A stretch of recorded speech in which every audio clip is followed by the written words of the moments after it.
Dear students, आज का हमारा जो पाठ है वो पाठ संख्या 10 और वीडियो संख्या आपकी पहली बीए सेकंड सेमेस्टर आर्थिक एवं तकनीकी विकास दिल्ली सल्तनत के संदर्भ में। विशेष रूप से ये काल जो है हमारा इसका रहेगा 1206 से 1526 तक का काल हम पढ़ने वाले हैं।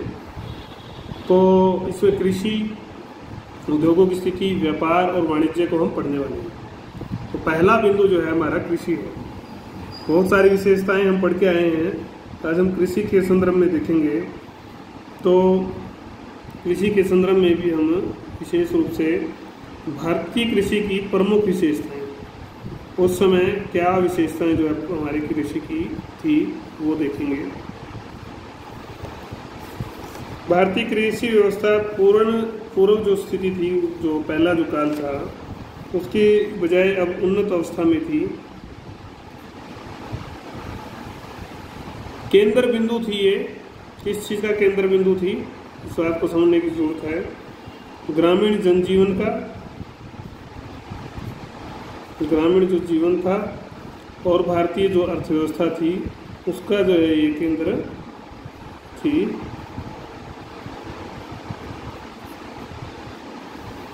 ग्रामीण जीवन व कृषि व्यवस्था के बारे में बहुत सारे इतिहासकारों ने शोध किया है।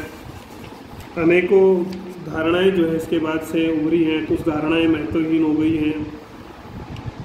तो मुख्य जो मुद्दा इस शोध का रहा वो मुद्दा था कि भूमि पर जो अधिकार था, मालिकाना अधिकार था, वो कृषक का था या सरकार का। यह एक महत्वपूर्ण मुद्दा लंबे समय तक चलता रहा। लेकिन उस समय यह मुद्दा विवाद का नहीं था, क्योंकि उस समय सरकार व कृषक दोनों का ध्येय जोत पर दबाव बनाना न कर जोत से उत्पन्न वस्तुओं को प्राप्त करना था। तारीख फिरोज शाही व तबकात नासरी में यह उल्लेख बार बार आया कि उस दयालु शासक ने कृषकों को या समाज के लोगों को खेती करने को कहा, जिसके बाद वह क्षेत्र आबाद हो गया। अतः इससे निष्कर्ष निकलता है कि भूमि से अधिक महत्वपूर्ण क्या था, जोत के साधन थे। महत्वपूर्ण क्या था, जोत के साधन, जिससे भूमि जोती जाएगी।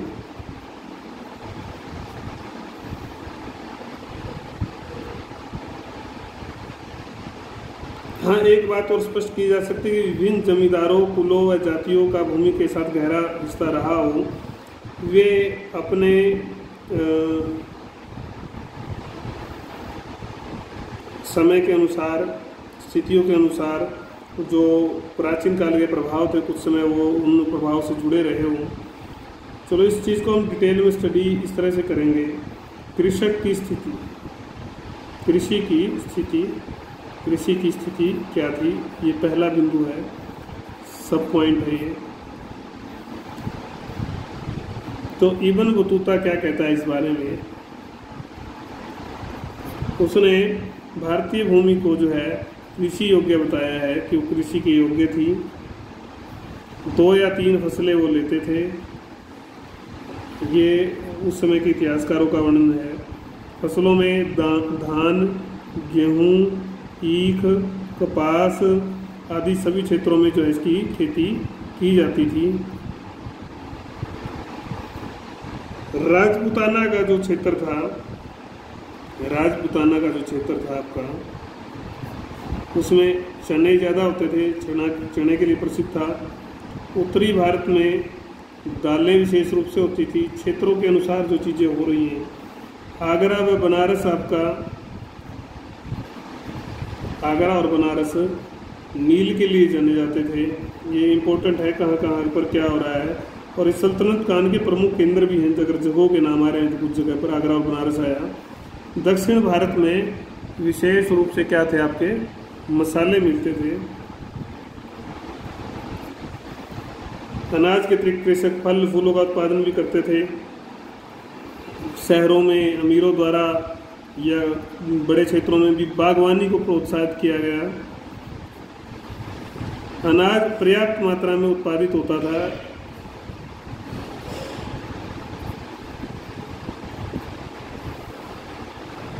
उत्पादन स्थानीय क्षेत्र में आसानी से खरीदा व बेचा जा सकता था। भाव जो थे, रेट जो थे वो तुलनात्मक दृष्टि से कम थे। तो ये विशेषता हमने पढ़ी। कृषि में फिर आता है आपका पशुओं का प्रयोग। पशुओं का प्रयोग बहुत ज़्यादा होता था। आजकल तो आप देखते हैं मशीनें बहुत ज़्यादा आ गई हैं।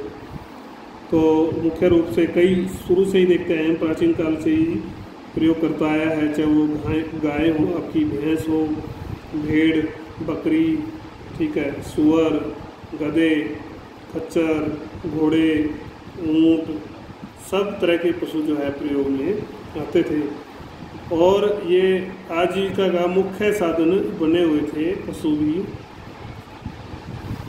सर्वाधिक काम जो है बैल से लिया जाता था खेतों में। उस समय जो जोत है अधिकतर वो हल से होती थी। तो गाय व बैल सर्वप्रिय पशु उस समय थे। पशुओं से मांस, ऊन, दूध भी जो है प्राप्त किया जाता था। और जो घोड़ा, गधा, खच्चर है आपका,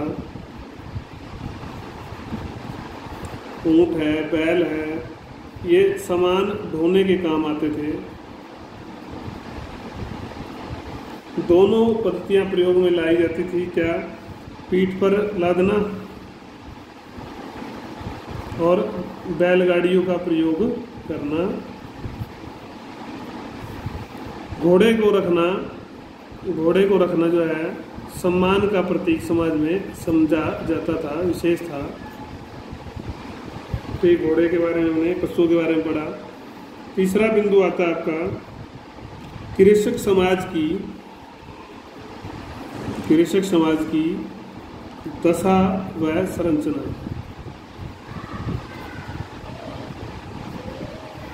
तो वो क्या थी कृषक समाज की दशा व संरचना?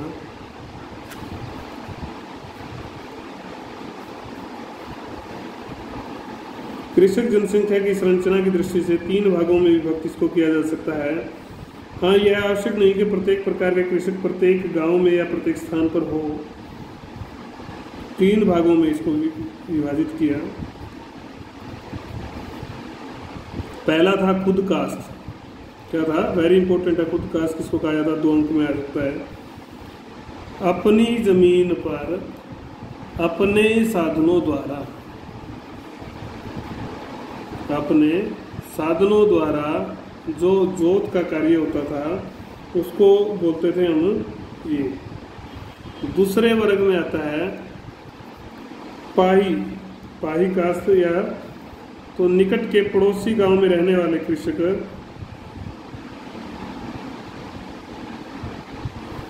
पड़ोसी गांव में रहने वाले युवक या जो कृषक थे, अपने साधनों से, जमीन उनकी नहीं होती थी, अपने साधनों से जमीन को जोतता था। और तीसरा था मुंजारा सुना होगा आपने। मुंजारा था खेती हर मजदूर, न इसके पास साधन थे न भूमि थी, शारीरिक मेहनत के बल पर इसको कुछ हिस्सा जो है फसल का मिलता था। तो इरफान हबीब ने इस बारे में जो है विस्तृत जानकारी दी है। क्या है वो विस्तृत जानकारी? मध्यकालीन कृषक वर्ग दोहरे शासन का शिकार था। कृषक जो है दोहरे शोषण का शिकार था। कैसे? इस वक्त कुछ समझेंगे। एक शोषण करता तो उसका शासक या मुक्ति या जमींदार था, क्योंकि राजस्व की दर ज़्यादा थी, लगान ज़्यादा लिया जाता था। तो इससे जो शासक था या शासक वर्ग से जो भी व्यक्ति आता था वो इस माध्यम से शोषण करता था। दूसरा, कृषि के जो खर्चे थे वो भी अधिक थे। अगर वो लगान नहीं दे पाता था तो उसको बेदखल भी कर दिया जाता था समय पर। साहूकार भी शोषण कर रहे थे, सूदखोर होते थे। वो धन देते तो अधिक मात्रा में अधिक जो है सूद या ब्याज जो है वो लेते थे। सूद का मतलब ब्याज, इंटरेस्ट। तो इससे कृषक की स्थिति में सुधार होना तो दूर, निरंतर वो जो है गरीब होता गया और एक दस्तावेज में ऐसा वर्णन मिलता है कि अपनी मर्जी से वह व्यवसाय भी नहीं बदल सकता था, कृषि करनी उसकी मजबूरी थी, वह व्यवसाय नहीं बदल सकता था। ऐसे में अधिकारी उसे भूमि जोतने के लिए बाध्य कर सकते थे। तो ये डबल अत्याचार हो गया। प्राकृतिक आपदा, जब प्राकृतिक आपदा आ जाती थी, अकाल वगैरह, अकाल है, बाढ़ है, सूखा है, तो इससे उसकी स्थिति और ज़्यादा चिंताजनक हो जाती थी। कोई मदद उसको नहीं मिलती थी शासन की ओर से, और कर चुकाना जरूरी होता था, लगान जो है। तो इससे उसकी ज़मीन अगर नहीं चुकाता तो हड़प ली जाती थी ज़मीन। बाढ़ में भी यही स्थिति थी। तो कुल मिलाकर संतोषजनक स्थिति नहीं थी, इससे हम ये समझेंगे। चौथा बिंदु है वो है राजस्व। सल्तनत काल में राज्य की आय का मुख्य स्रोत भू राजस्व था। भू राजस्व या भू लगान, भूमि कर, इसको आप कह सकते हैं। तो खराज बोलते थे, जो हिंदुओं से लिया जाता था। इसकी दर 1/2 से 1/6 तक रहती थी। लगान की जो नीति थी वो बहुत कठोर थी। दुर्व्यवहार जो है करते थे जो भी अधिकारी होते थे, ज़्यादा भी कई बार कर लेते थे। किसान इनसे संतुष्ट नहीं थे। कृषक, 2 प्रथाएं थी लगान लगाने की, आप पढ़ के भी आए थे, आपको ध्यान होगा। बटाई में भी हमने लक बटाई, कई तरह की बटाई पढ़ी थी, याद होगा आपको। नहीं है तो बता देता हूँ। लंक, रास और खेत बटाई। फिर होता था मसाहत। मसाहत में क्या होता था, भूमि का नाप करके, पैमाइश करके लगान निर्धारित कर दिया जाता। तकनीकी परिवर्तन, कृषि में तकनीकी परिवर्तन क्या है इसको देखेंगे हम।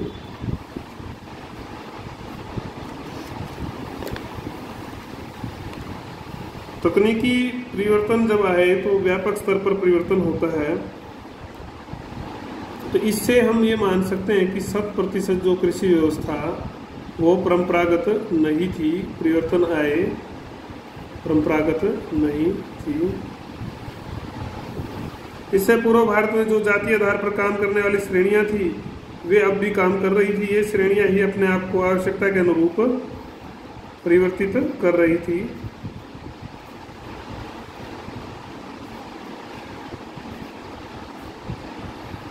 तो क्या क्या था इस बारे में हम देखेंगे। पहला बिंदु है, प्राचीन काल में जो कृषि थी वो सिंचाई पर निर्भर थी। और सिंचाई कैसी थी, प्रकृति पर।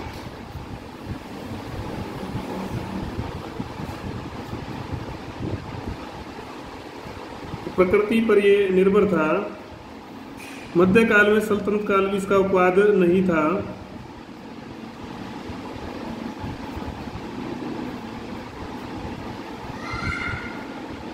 तो नहरों के, सल्तनत काल में नहरों के पानी का प्रयोग होता है।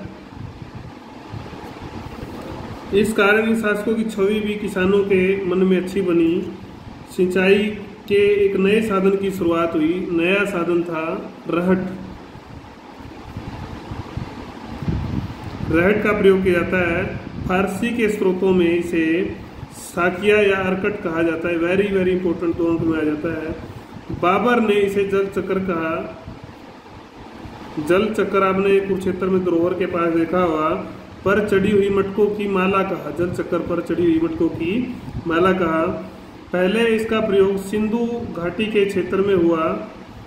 बाद में गंगा के मैदानों में भी इसका प्रचलन हुआ।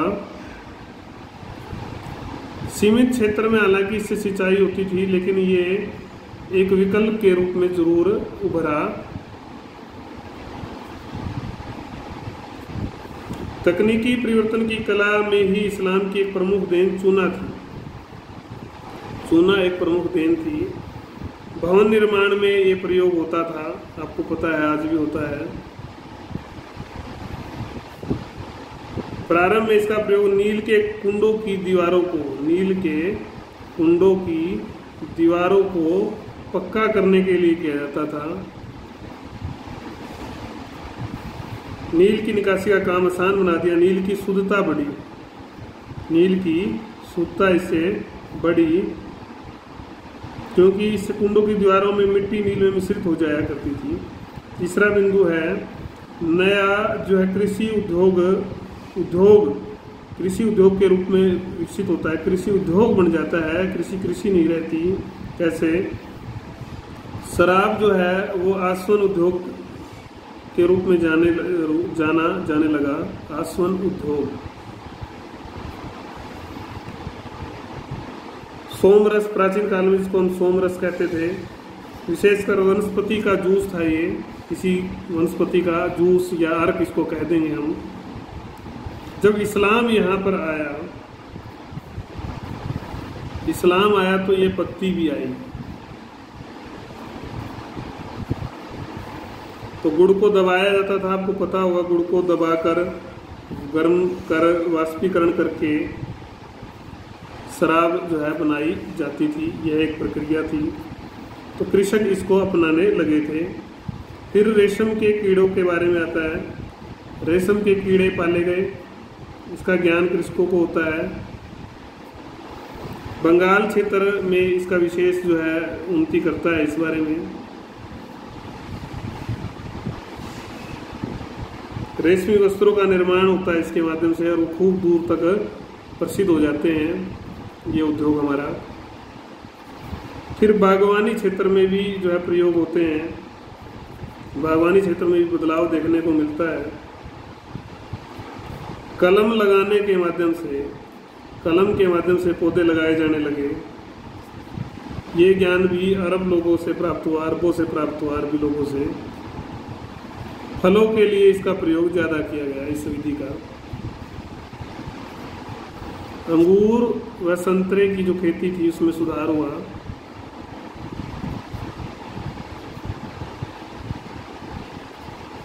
ठीक है, इसको टेक्नोलॉजी का दर्जा तो नहीं दिया गया, प्रौद्योगिकी का दर्जा तो नहीं मिला इस समय, लेकिन शहरीकरण, परिवर्तन, औद्योगिकरण के चिन्ह जो है, प्रतीक जो है, कुछ निशान जो है दिखाई देने लग गए थे और जो बाद में ग्रामीण क्षेत्रों में भी उनका विस्तार होता है। तो ढांचागत परिवर्तन आने लगे थे। इसके बाद विभिन्न शासकों का दृष्टिकोण, अगली वीडियो में हम देखेंगे विभिन्न शासकों का इस संबंध में क्या दृष्टिकोण था। वंशों का, विभिन्न वंशों के विभिन्न शासक आए, उनका अलग अलग मत, कार्य, दृष्टिकोण रहा इस कृषि के प्रति, वो हम अगली वीडियो में देखेंगे। तो इस वीडियो में हमने देखा प्रमुख विशेषताएं कृषि में, और फिर इसका जो मुख्य बिंदु था वो था कृषि की स्थिति, पशु का प्रयोग, समाज की दशा, कृषि समाज की दशा, कृषक राजस्व, तकनीकी परिवर्तन। हमने कई परिवर्तन पढ़े। चूना था, आपकी रहट थी, और ये अर्क आ गया, शराब को दबाने की प्रक्रिया, रेशमी वस्त्र, बागवानी क्षेत्र, टेक्नोलॉजी का, ये सारा हमने इसमें देख लिया है। विभिन्न शासकों का जो दृष्टिकोण है वो हम अगली वीडियो में देखेंगे। वैसे तो बहुत सारी चीज़ें जब हमने इन वंशों के बारे में पढ़ा है तब आ गई हैं, वही चीज़ें इसमें रहने वाली हैं, तो ये मैं नहीं कराऊंगा आपको, ये आप स्वयं पढ़ेंगे। क्या है, मामलुक वंश में आपके कुतुबुद्दीन ऐबक, इल्तुतमिश आ जाएंगे। खलजी में आपको पता है खलजी वंश में कौन कौन थे, खलजी का भी आप कर लेंगे। तुगलक वंश में मोहम्मद तुगलक, फिरोज तुगलक, गयासुद्दीन तुगलक ने नहर बनवाई, कोई विभाग बनाया मोहम्मद तुगलक ने, अमीर को ही। फिर सैयद का आता है, सैयद और लोधी का बहुत कम ही रहता है योगदान इस क्षेत्र में, तो इसको ज़्यादा ध्यान से आप थोड़ा बहुत आप पढ़ेंगे। कोई प्रॉब्लम आती है तो वो डाउट मुझसे ले सकते हैं आप, डाउट प्रॉब्लम क्वेश्चन है तो वो ले लें, नहीं तो आप ये स्वयं कर सकते हैं। तो नेक्स्ट वीडियो में हम उद्योगों के बारे में पढ़ेंगे। उद्योगों की स्थिति उस काल में कैसी थी, जैसे हमने कृषि के बारे में पढ़ा तो उसी तरह से उद्योगों के बारे में पढ़ेंगे, व्यापार और वाणिज्य को देखेंगे। यही इस पाठ का विषय है।